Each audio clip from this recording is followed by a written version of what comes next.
Well, hello everybody. You came back. This is amazing. I was kind of expecting like me and Finn and Ryan and like two more people. So this is really great.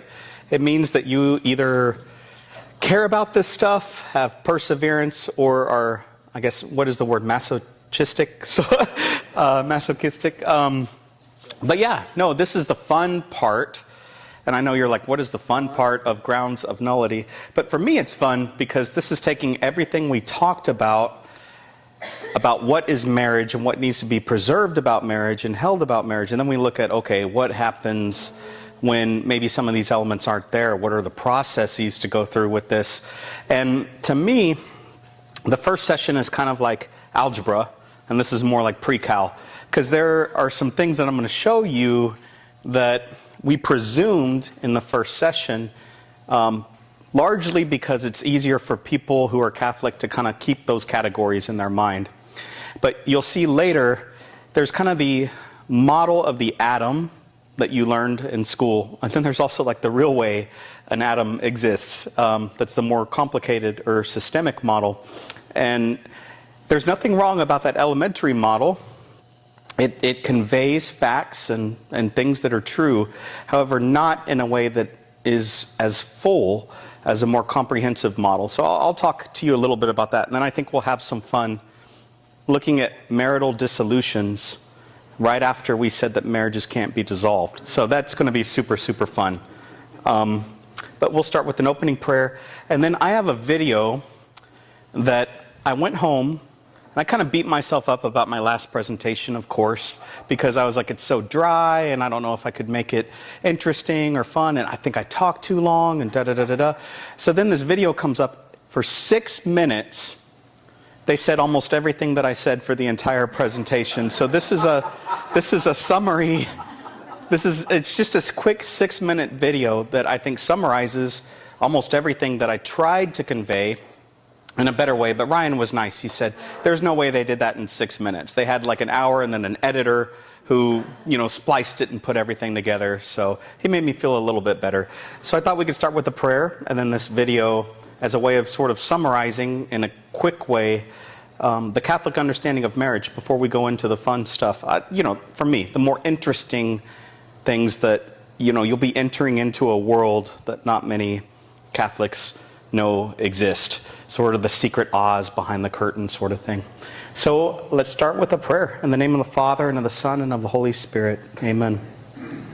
Heavenly Father, thank you for allowing us to be here this evening to learn more about the great sacrament of marriage, which has meant so much to us and to our families. Help those who are struggling in their marriages, who are struggling to decide if they should continue to live in a situation in which they have kept their commitments, or if it's better for both parties that they separate. A very tough decision, one that has touched us and many members of our families and friends.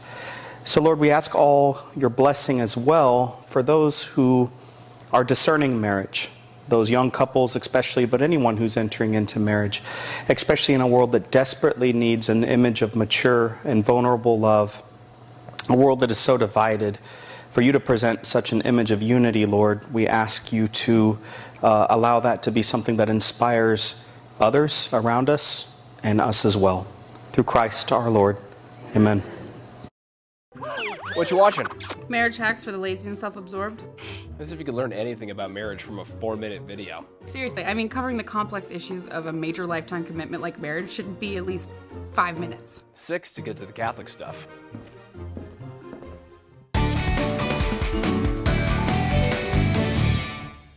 Hi, welcome to Catholic Central. She's Libby. And he's Kai, and today we're talking about the sacrament of marriage. Marriage, one of the most common institutions across every time and culture. And across those times and cultures, it has had totally different meanings. I'm ordained by the religion of love, baby. And legally by the state of Nevada.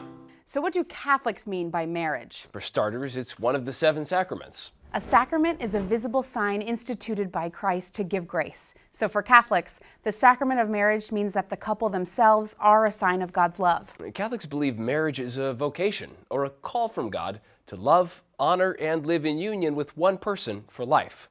Just as God calls some to the priesthood or religious life, He calls couples to follow Christ through marriage. And that means Jesus is invited to both the wedding and the marriage. That also means that since their marriage represents Christ's love for the church, the ordinary day-to-day life of a couple points to a greater reality where Christ is present. But not in like a creepy way.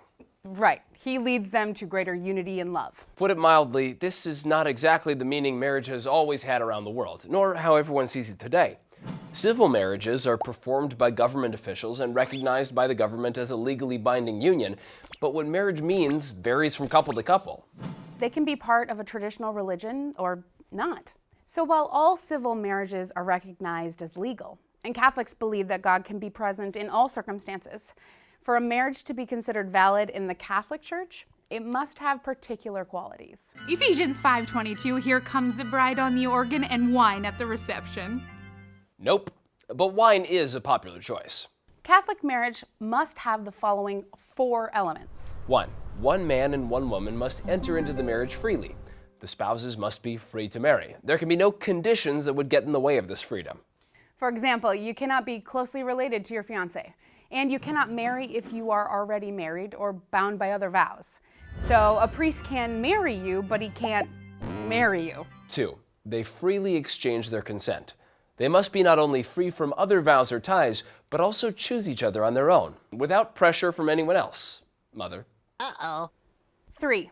Consent to live out what the church means by marriage, namely a covenant. Which means to marry for life, be faithful to one another, and be open to children.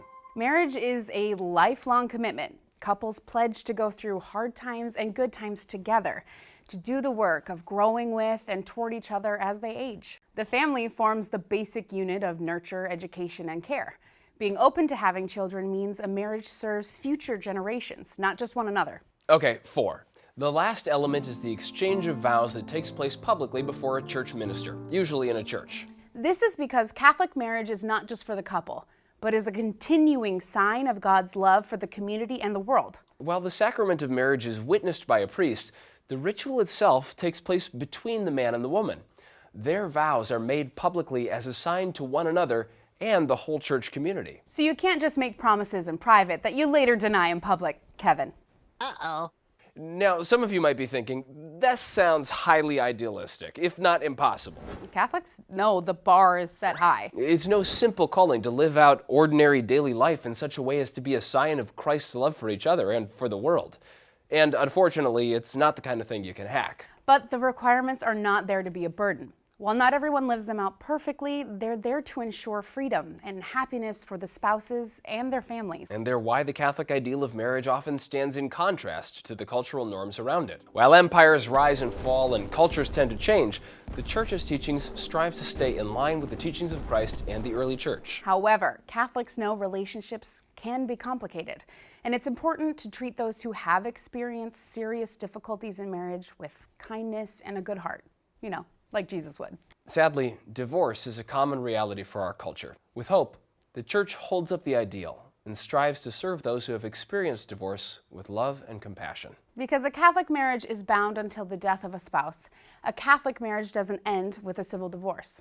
However, it may be eligible for an annulment under certain circumstances. An annulment is an official declaration of nullity from the church tribunal, meaning that the marriage never truly existed in the first place. At least in the Catholic sense. So you could have had a wedding, had kids, a house, and a dog together, and even shared a toothbrush. But one of the 4 essential elements was missing when you made your vows, even though you might not have known it at the time. Which is sad, but also points to how important those elements are in making Catholic marriage a beautiful thing.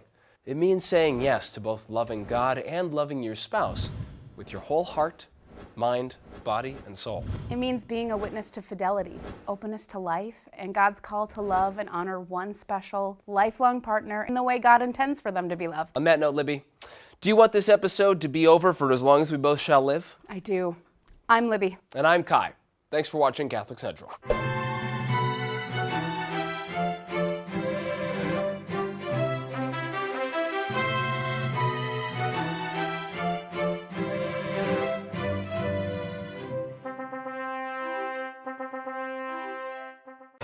Good video, huh? Yeah. Next time I'm going to do a topic, I think I'm just going to look up videos and email them out to you. because that one covered everything so well. But I thought it would be a good summary. Let's see. I may have to do something special to get this full screen. Okay. All right. So we did the opening prayer and video. So they talked about, in summary, what marriage is. They did so very fast, but they tried to review the elements of what we believe to be those things that are necessary for someone to actually say yes freely without any internal or external force or fear, and to say yes with the full capacity to do so. So like they said, it's a super high bar.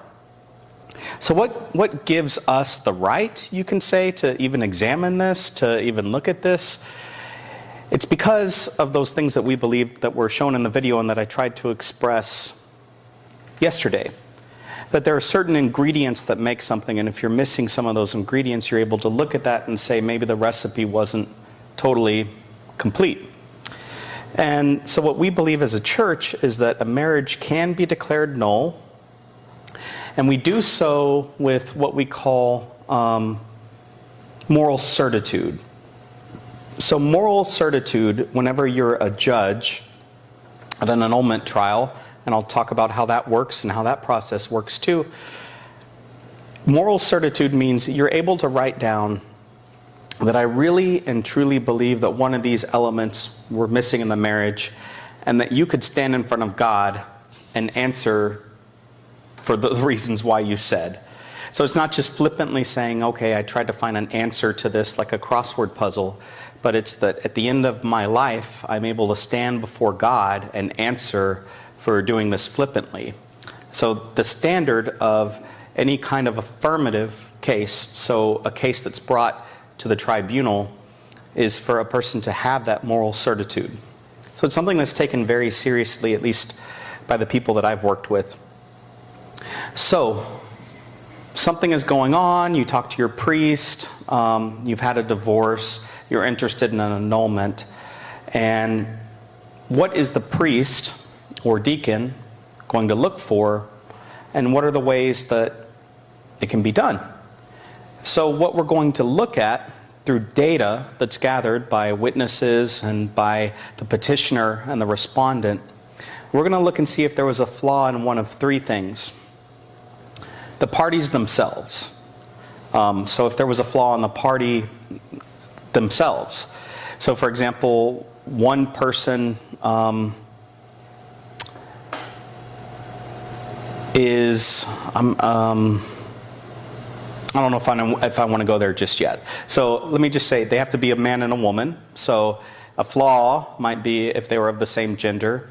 It could also be something to where they are not mature. They're unable to kind of have the psychological maturity to enter into marriage themselves.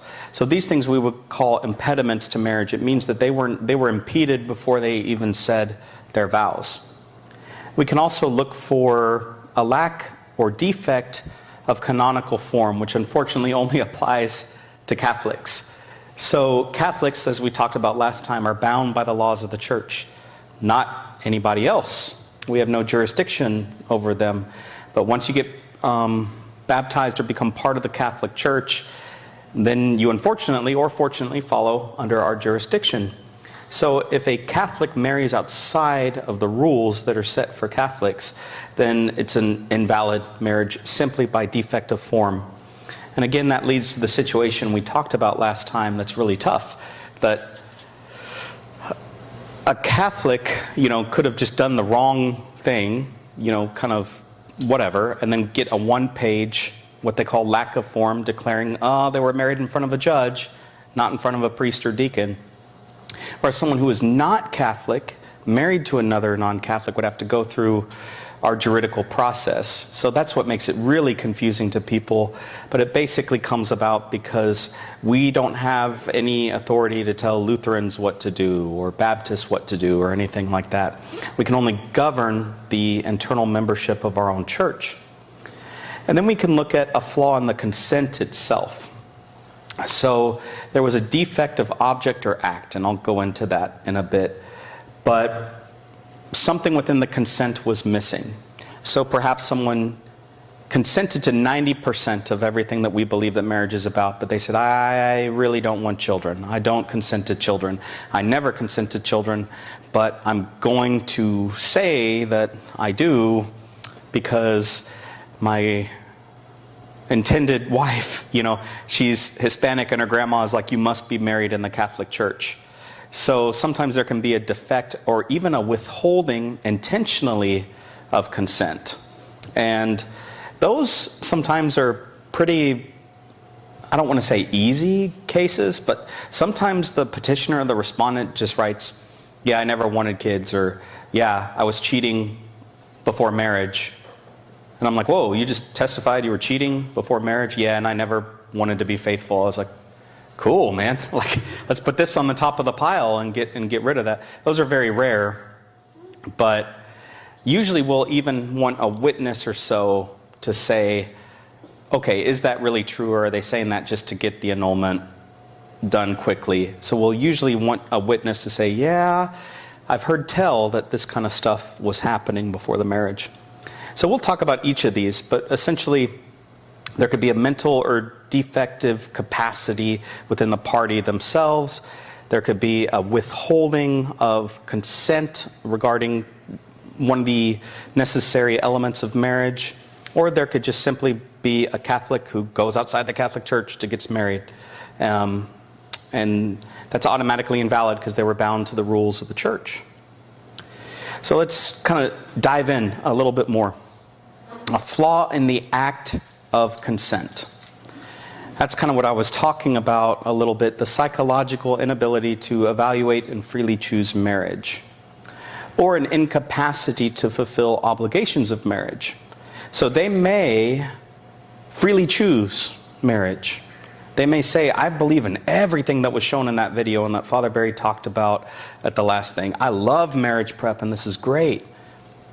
But they can't, because of their own situation and no judgment, they can't meet the demands of the thing that they're promising that they're going to do. They have an addiction that they just can't get over. They are gambling or something and they've never told their spouse that they have that gambling addiction, and it affects the future of the marriage. It was prior to the marriage, and it was something that did not allow that person to be mature enough to be open to children, for example, because they couldn't pay for children. So there's some kind of incapacity or flaw in the act of consent that either comes from kind of judgment, or just unfortunately just a person is not able to do the things that they say that they will. The first one is a little bit easier than the second. The first one, you can get a psychologist or someone to testify that this person was immature, should have never been married. In fact, by being married, have lowered what marriage means for everyone around the world. I don't know. You can get testimony to that effect. It's very hard to get witnesses that can talk about someone promising something that they don't have the capacity to do. So that's a really tough one, but it does exist. There can also be a flaw in the object of consent, and we call that simulation. And that would be the total exclusion of marriage itself, or again, excluding one or more of the required intentions. Very close to that first one about the psychological inability to evaluate and freely choose marriage. However, the difference is in intent, because this person just didn't have the capacity to do it, or they weren't capable of meeting the demands of what they promise. This is more intentional. It's the object of consent. So they willfully exclude one or more required intentions.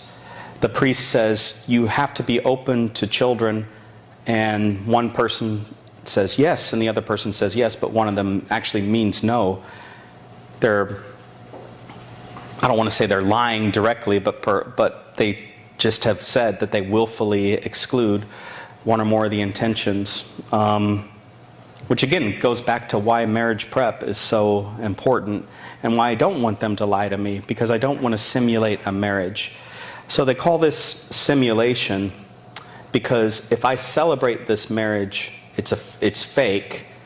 It looks real to everyone else, but it's not a true marriage. And if I, as a priest, willfully simulate a marriage, which means that I know someone is not open to children. I know someone is not open to permanence. They don't really care. They think that if things go bad, they can get a new spouse. They're not open to fidelity. If I know that and I simulate that, that's a grave, grave sin. Not at the level of revealing something in the confessional, but also not too far from that. It's very, very serious.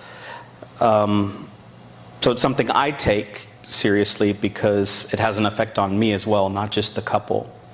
So if you have, like we talked about in the last session in that video, certain things that are required for marriage in the Catholic understanding, and you willfully simulate or tell the priest that you are open to this stuff but you're not, then that's a pretty good ground for an annulment. So let me talk about what the actual court looks like, because a lot of people don't know the officials and who they are and what their roles are. The first is a judge. So a judge is appointed by the bishop to decide cases presented to the tribunal. You would think, because it's called a tribunal, that you would have 3 judges to a case. But popes in the past, because of the lack of priests, especially priests who are trained in canon law, they've allowed cases to be settled by 1 judge. That is not ideal.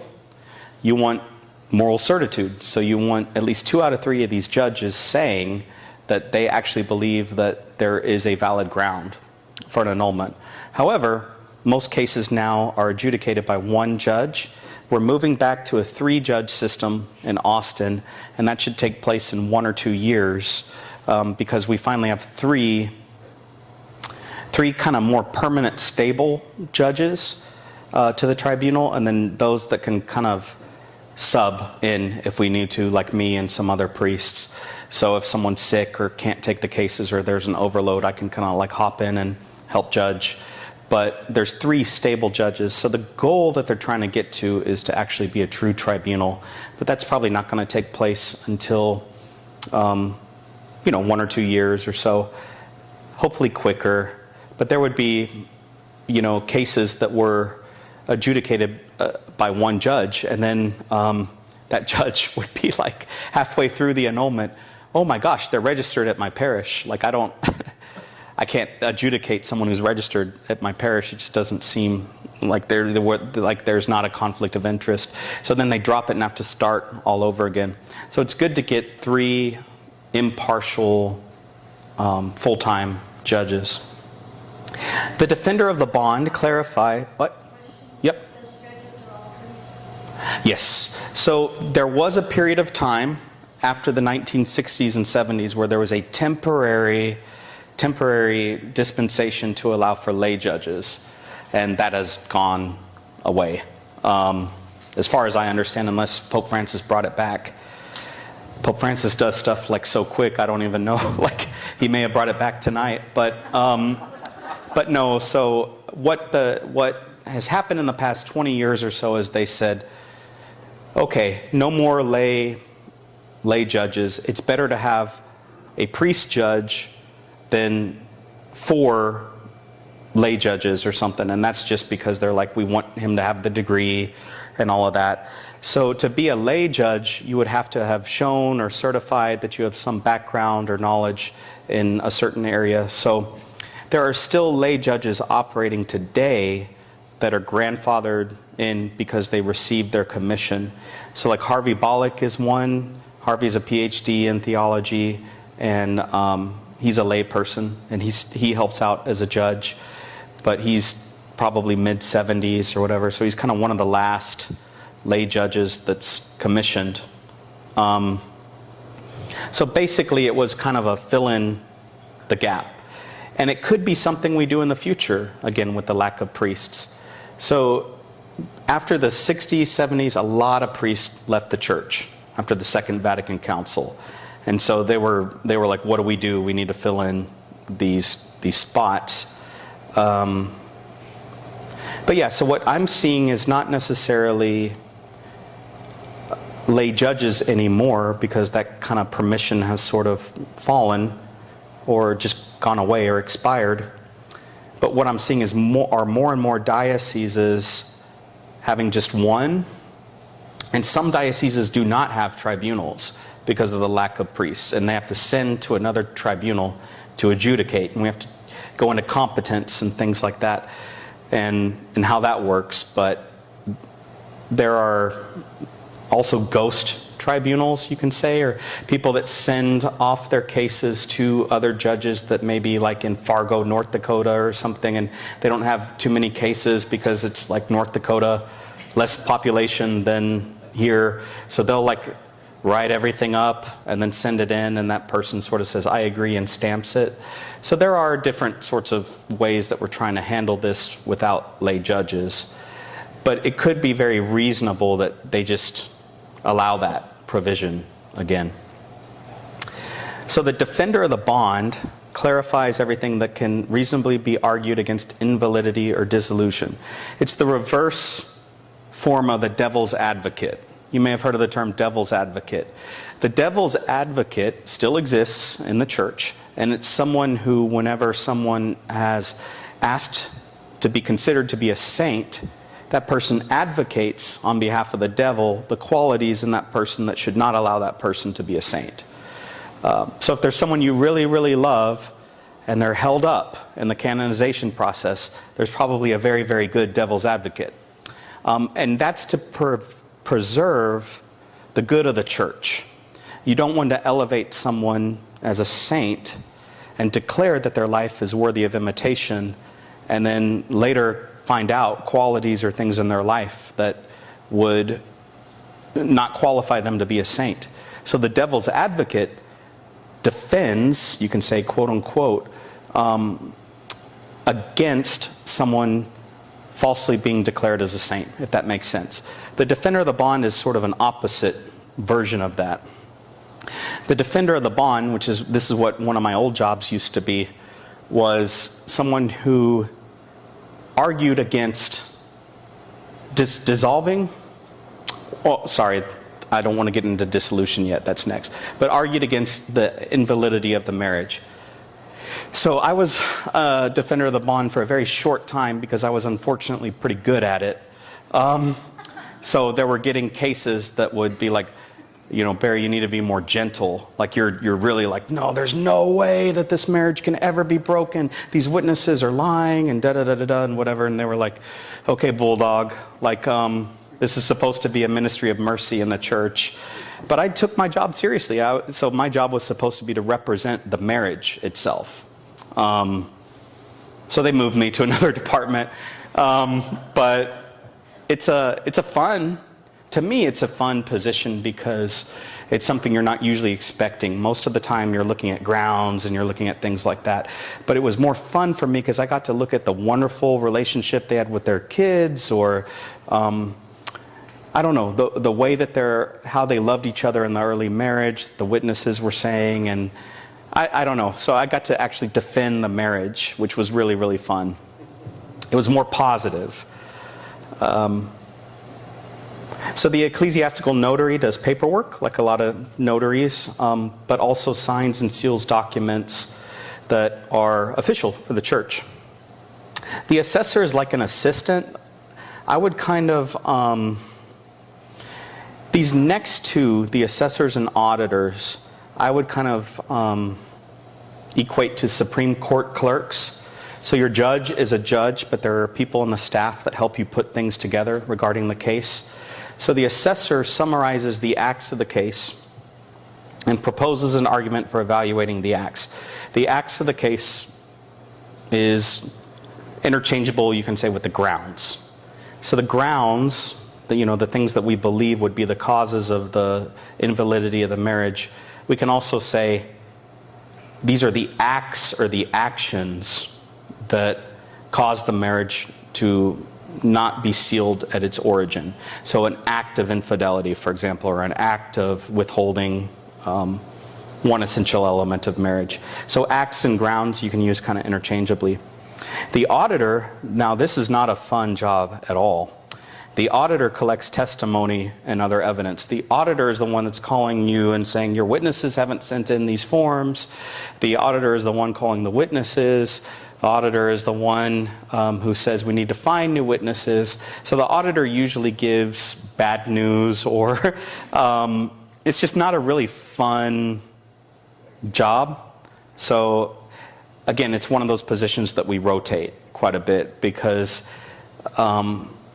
it's usually not the judge who's calling you and saying, I believe this. It's usually the auditor, and the auditor that's telling you, hey, we need more stuff. And it's the auditor that they look up online to like egg their house and stuff like that. You know, when they're angry, they kind of deliver the bad news. A peritus is an expert. So there were periti at the Second Vatican Council that were theologians and things like that. It simply means someone that we call on to consult. So very often we'll call on a physician or a psychologist to provide a report that substantiates something that's said in the petition for annulment. So if someone says, I had a drug addiction at the beginning of this that caused me to not be able to enter into a stable relationship, okay, like you're saying this, we need someone else to kind of substantiate that. So that's what a periti does.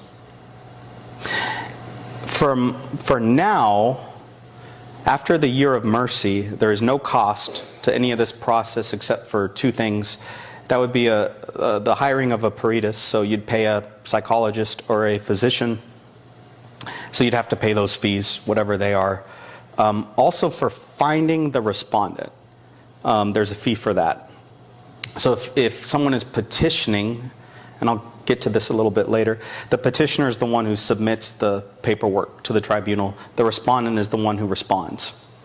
And sometimes the respondent they don't know where the person is. They've separated and it's been years since they can find that person. So there's like $100 fee if you want to try to enlist a searching service. This gets really tough, and we can talk about this after the break and at Q&A.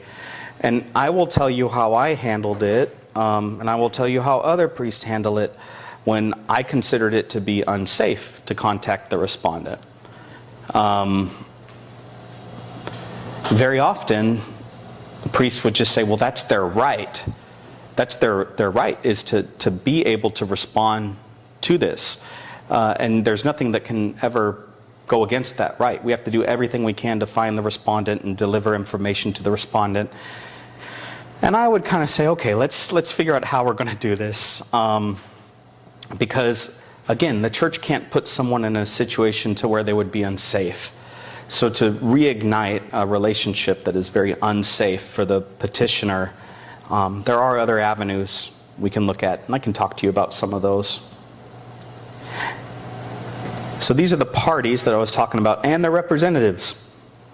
So the advocate would be your Deacon Tony, your Father Larry, the one person at your parish that you say, I'd like to start this process with.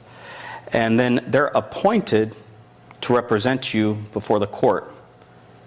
The advocate can also be a procurator who can act in the place of the person represented. So very often at the beginning of the cases, when you're submitting them, you will say, Father Larry can be my advocate and procurator. So there's a sign that's, so they're both kind of equal. The only difference with that is that the procurator can actually call and represent you and say, I want to state this or change this testimony or do that. An advocate doesn't have that. The advocate can only stand with the person and help them out. So if the advocate and the petitioner ever go into the tribunal, the advocate kind of is like their lawyer.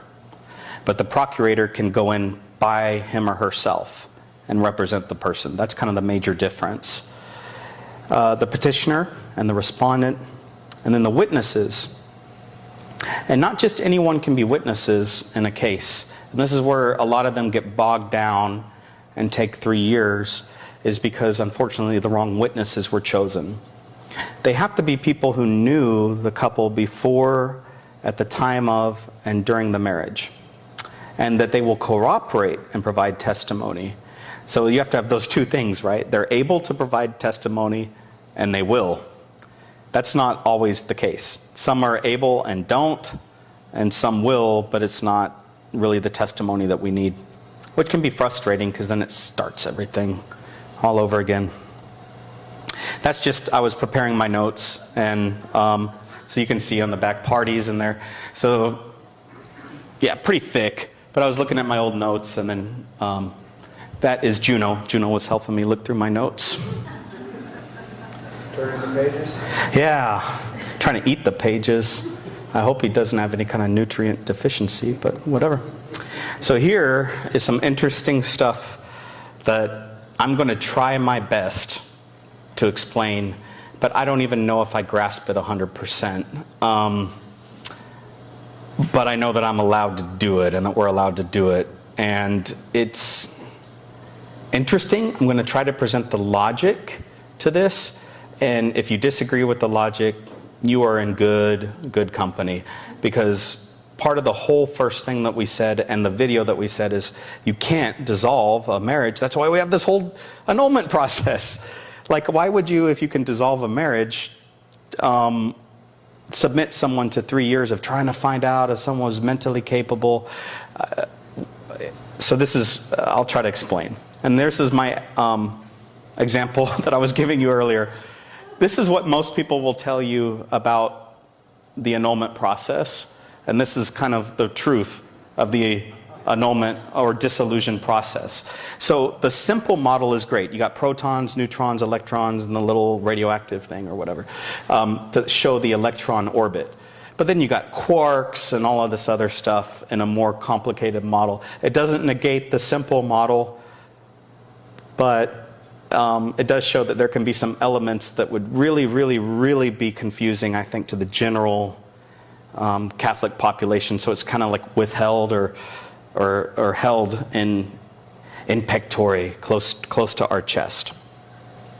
So all marriages are considered to be intrinsically indissoluble, meaning that they can't be self-dissolved.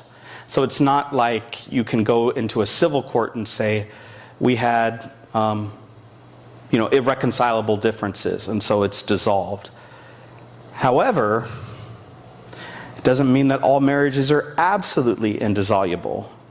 Some natural marriages can be dissolved.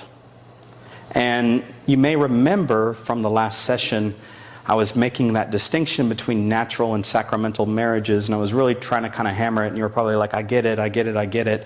And that was because today I'm going to talk about how the church has jurisdiction over natural marriages and can actually dissolve some of those natural marriages because they're not sacramental, and because the goal for every Christian is to be in a sacramental marriage. Now you can probably see why this is not something that we want to just shout from the rooftops because of how many people are married to non-Christians or unbaptized people. It wouldn't look good or pastoral. However, the goal that the church doesn't apologize for but doesn't necessarily shout from the rooftops is that everyone enters into a marriage and they're both baptized. They're at least both baptized. And you can even see some of that in how we were talking about the difference between a dispensation, so like this huge thing that needs to be done for a Catholic and a non-baptized, versus a permission for a Catholic and a non-Catholic who's baptized. So this comes into kind of its fruition when you look at the marriage dissolution process. Only a consummated marriage between two validly baptized Christians is absolutely indissoluble, meaning we can't use any of the following steps for two baptized Christians. We can only use this if one or two people in the marriage are not baptized. It gets complicated, surprise. So the first is Pauline privilege. I used to know, and it's probably somewhere here in all of these notes, why they're called Pauline and Petrine. I think it's because of certain things that were said in some of the scriptures, but I wasn't sure if it was like a pope named like Pope Paul or something, but I need to look that up again. However, we call it a Pauline privilege, which is a dissolution of a non-sacramental bond between two non-baptized persons to be dissolved for the sake of the Christian faith, which is seen by the church as a higher value. Now, a lot of people are like, what? I don't know about that, because you're saying, and then the church responds, no. It's a very specific situation, and it's a privilege. So it's something that we do not have to grant, but we can grant, because it is better for a person who is seeking to be baptized to enter into a relationship with someone who is baptized, because they will share the same faith. And we want the marriage to be sacramental.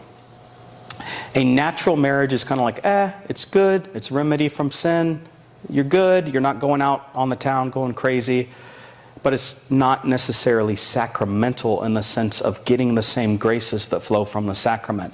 Again, the church will not shout that from the rooftops, because we want to be nice and happy and good. But if you really nailed down every pope, bishop, or priest, yeah, in an ideal world, a Catholic would get married to a Catholic, and they would practice their faith.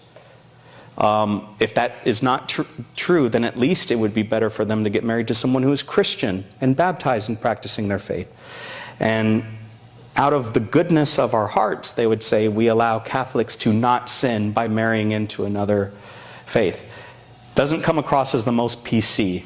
That's why most of this stuff is kind of held in the tribunal, because it can be very nuanced to try to explain to people, and they can get really, really, really angry at it. So think two with Pauline. These are two people who married that were non-baptized. The person petitioning for the annulment, even though it won't be an annulment, it will be a dissolution, they want to enter into marriage with someone who is baptized and either get baptized themselves or they already are. So they were not baptized at the time of the marriage. They got baptized during the marriage, or they want to get baptized later and marry someone who is baptized. And the church is like, awesome, so you're wanting to get out of a natural marriage into a sacramental marriage. Cool. We will adjudicate that for you if this is the first time, and say that your bond no longer exists because natural marriage is great, but it's not a sacrament. I know. Very, very, very, I don't even know why I'm sharing this with you all tonight, but it's faster, and I've gotten them done faster that way. A Pauline or Petrine privilege takes maybe only like 2 months versus 2 or 3 years. So if I can sneak one of those in, I will. And unfortunately, they don't know the difference between dissolution or annulment or nullity. They're just like, cool, I can get married again. Yeah, awesome. We'll have a break pretty soon. So Petrine privilege is very similar to the Pauline privilege, except just one person is non-baptized. That's really the major difference. But it's that non-baptized person, again, who wants to get married to a baptized person.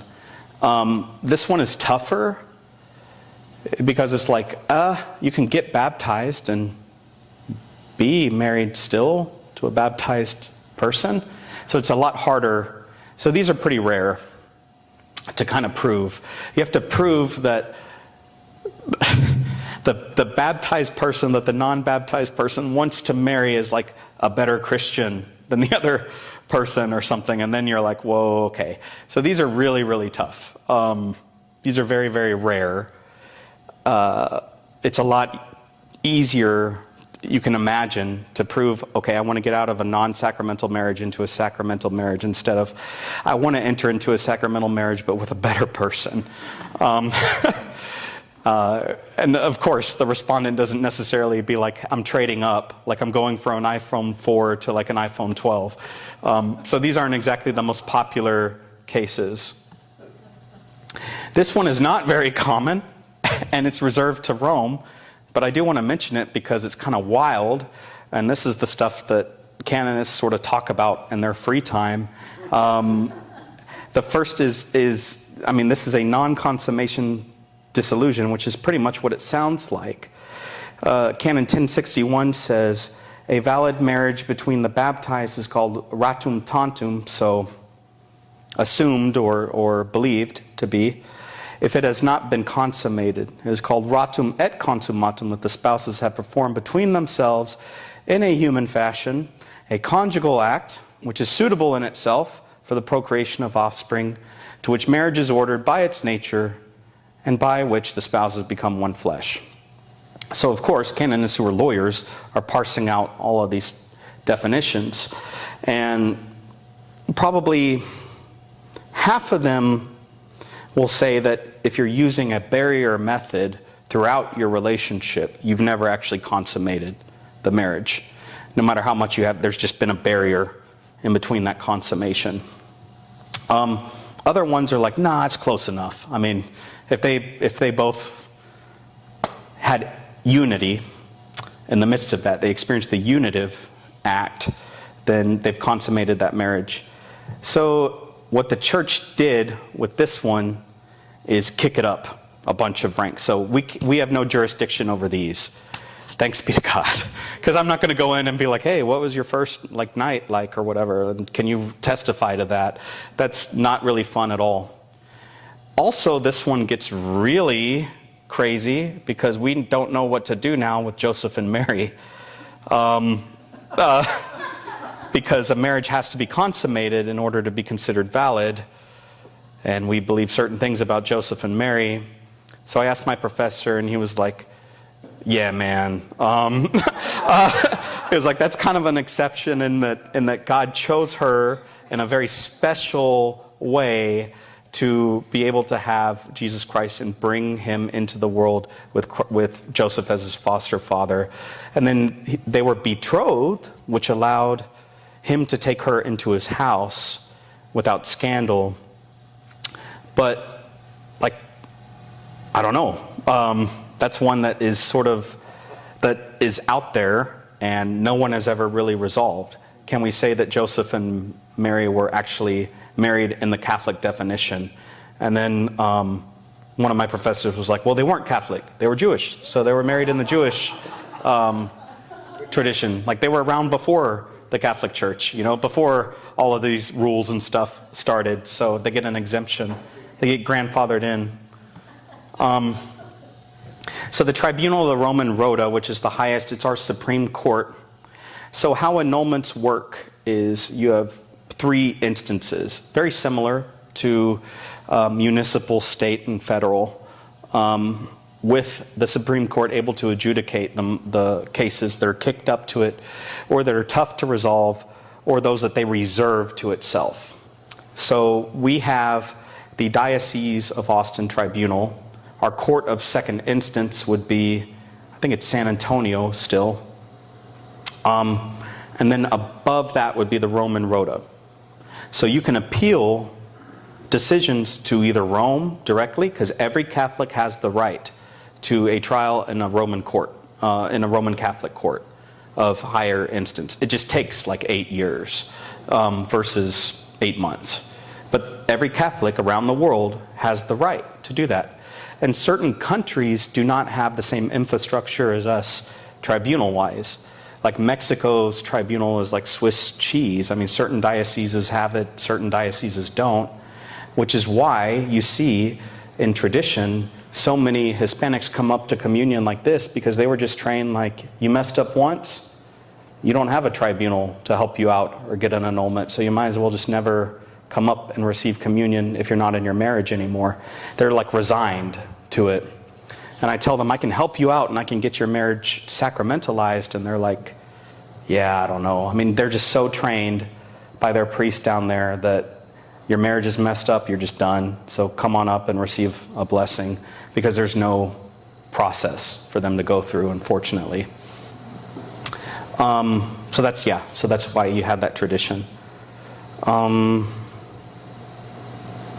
Yeah, so these are the, isn't that fun?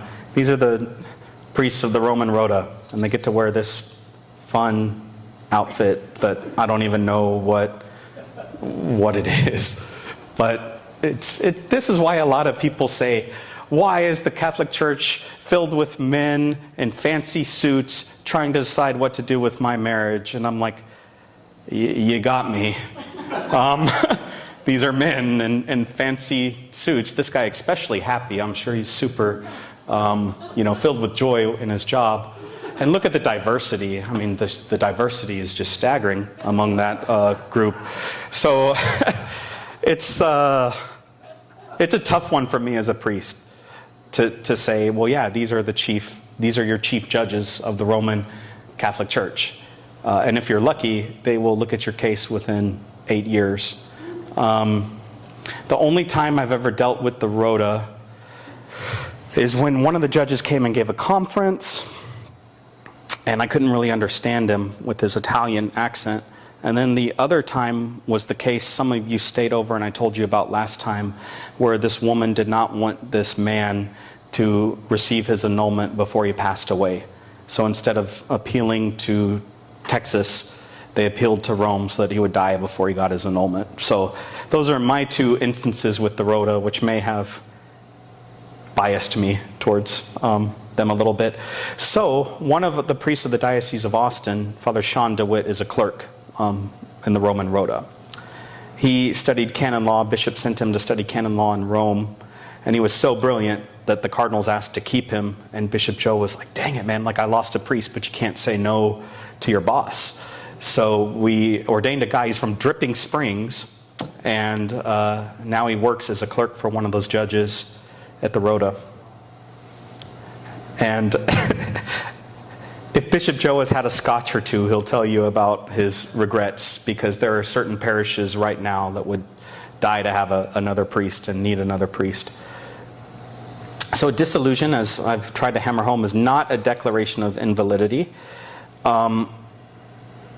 Nullity cases presume that the bond, as we're looking at it, if you get an affirmative case, a affirmative decision would presume through moral certitude that there was some element missing. A marriage that is dissolved in the Pauline or Petrine dissolution is neither claimed nor declared to be invalid. An existing bond is terminated and all the obligations of marriage are canceled. A dissolution declares that the bond existed and has been dissolved. So, yeah, the jurisdiction around that and the logic around that is often debated, because how can you say that some marriages can't be dissolved and some are? And what the church says is God's desire through Jesus Christ for every Catholic that is a member of his church is to be married in a sacramental marriage. Because of the mercy and grace of the church, we allow for natural marriages, but we want the best for the children and for everything else. And that tends to happen with a couple that practices the same faith. This would have not been so shocking 50 years ago. 50 years ago, the church was like, yeah, sorry, to be Catholic and get married to someone else who's not, they got to go through RCIA. I mean, that was what was done. Or you'd get married outside of the church or something. Now we've tried to be nicer and more inclusive, and I think that's good. But we've lost, I think, in many ways, the importance that the church used to state unapologetically, that the preference is for two imperfect but practicing Catholics to enter into a relationship in which that faith is central to who they are and can be transmitted to their children. And so the church is willing to dissolve and say, you're okay, no worries, no sin, anything that pales in comparison to the ideal. Again, very difficult, very nuanced. This is why it's here with us late on a Monday night, because it's not necessarily something most people know about. And go get some sandwiches if you want, or some lemonade. And I'll have a few more things, but then I'll end after the break with some questions and answers if you want.